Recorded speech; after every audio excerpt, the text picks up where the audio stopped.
I titled my essay, Our Saving Grace. It has saved me as a teacher, and it has saved so many students, AVID has, that have gone through our AVID system. I'm rummaging through papers and to-do lists too frequently, wondering if all of this is worth it. After all the labeling and organizing, do I really impact my students? This year's recruitment paperwork of close to 160 applications took me back to the fall of 2007 when I recruited my first cohort of only 25. On the day of the student interviews, patterns emerged as I sifted through their data. Transcripts reflected failing grades, ridiculous amounts of absences, behavioral issues, and not passing state tests. And why was it that the students continued to look a little gangster? Was this the norm? Since I hadn't attended training and I wasn't quite sure on the process, I proceeded.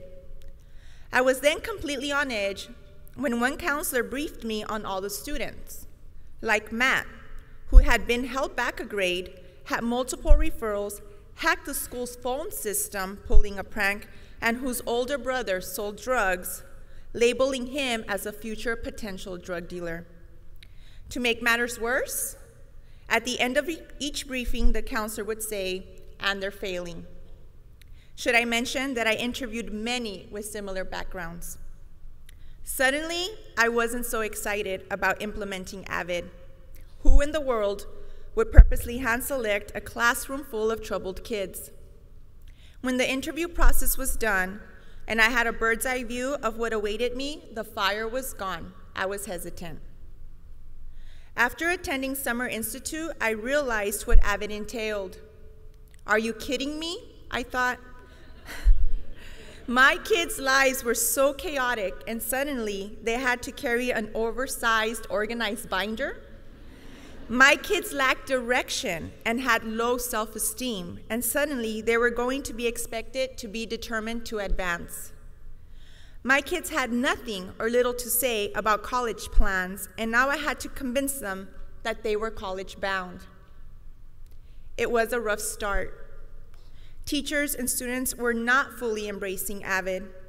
My coworkers wanted my kids out of their advanced classes, and my kids wanted to give up. Battling for them and with them, I was beginning to feel defeated. I was working so hard for kids that were failing to meet the expectations, that weren't fully determined and wanted to get out. I hadn't worked that hard for any group of students before, and for what? I understood that AVID was the way to empower them, but I was struggling to get there.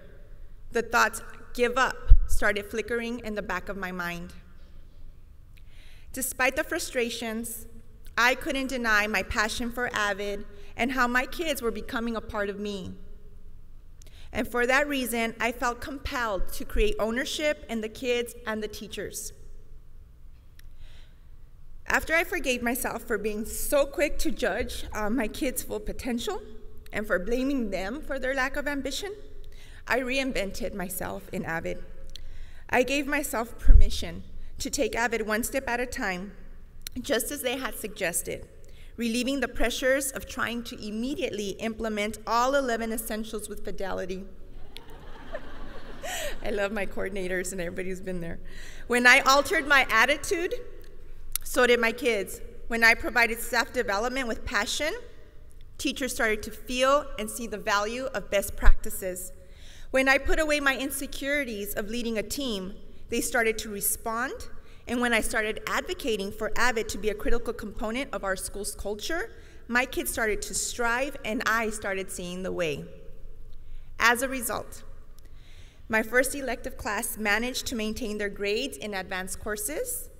They all applied to multiple universities and got accepted.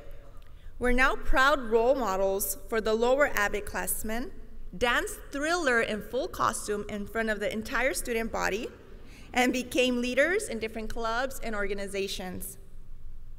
Matt, the phone hacker, was now the co-editor-in-chief of the El Dorado yearbook that won the Crown Award from Columbia Scholastics Press Association in New York, which is awarded to the 60 best in the country.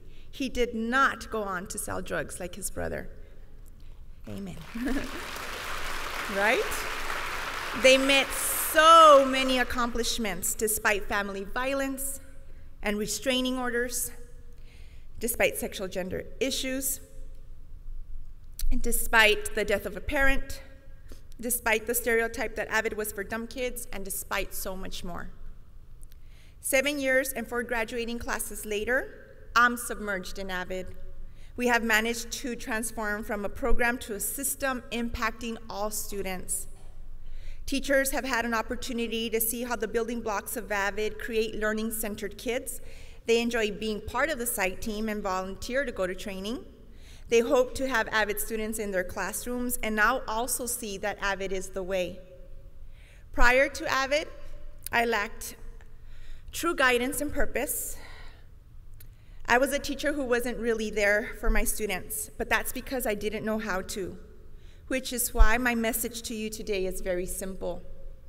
My students and myself, with all our problems, baggage, and lack of believing in oneself, is proof that AVID changes the lives of teachers and students alike. It changes the lives of even those students that do not fall through the cracks but throw themselves in. So to answer my own question, yes, even through all the paperwork, it is obvious that students are impacted positively. It is AVID holding students accountable for their learning. It is AVID holding teachers, holding educators accountable for fostering student learning. AVID is the saving grace that so many need, and for AVID, I am grateful. Thank you, and God bless you all.